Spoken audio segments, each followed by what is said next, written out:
43 বছরের পুরনো গাড়ি কিভাবে রাস্তায় থাকে? বিআরটি কি নাকে তেল দিয়ে ঘুমিয়েছিল? আফ্রিকার ছোট ছোট দেশগুলো তাদেরও রাজধানী দেখা, গাড়ি দেখি, কিন্তু এরকম লক্কর ঝক্কর এবং এইরকম গরিব গরিব চেহারা।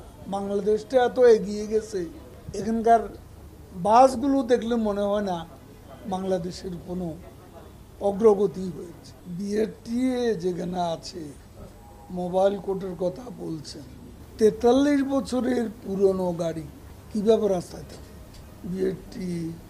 বিআরটি কি নাকে তেল দিয়ে ঘুমিয়েছিল?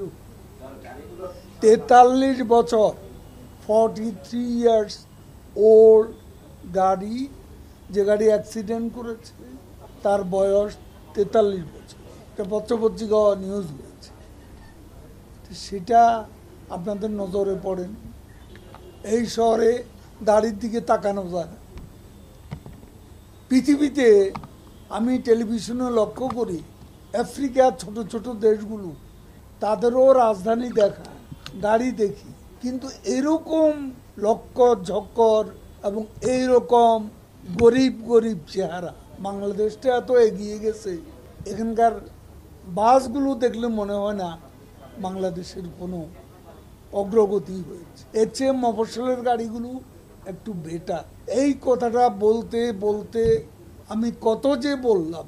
এই ব্যাপারে কিছু আপনারা একটা কারণে ব্যবস্থা নিচ্ছেন না।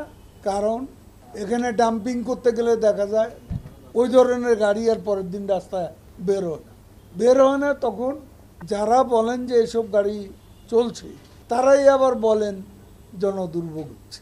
এই সমস্যাটা তো আছে। বিআরটিএ অনেক প্রোগ্রাম, অনেক অ্যাকশন প্ল্যান, আইনও আমরা করেছি একটা। তারপর রেজাল্ট, আমার রেজাল্ট তো 3টা দরকার।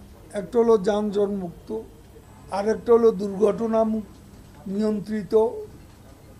দুর্ঘটনা বন্ধ হবে না, পৃথিবীর কোনো দেশে বন্ধ হবে না। এটা যানজটও নিয়ন্ত্রণ করা যায়। যানজটও একেবারে কোনো দেশে নেই, এটা সব দেশেই আছে। এখন এটা যানজট নিয়ন্ত্রিত এবং দুর্ঘটনা নিয়ন্ত্রিত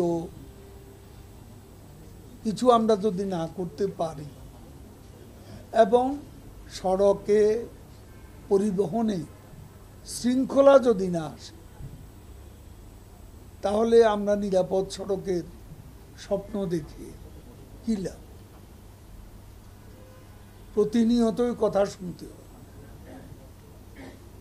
প্রায়শ ঈদের আগে চেয়ে ঈদের পরে দুর্ঘটনা বেশি এবং মর্মান্তিক কিছু দুর্ঘটনা হয়েছে। তো এগুলো তো মন্ত্রী নয়, মানুষ হিসাবে আমাদেরকে কষ্ট দেয়।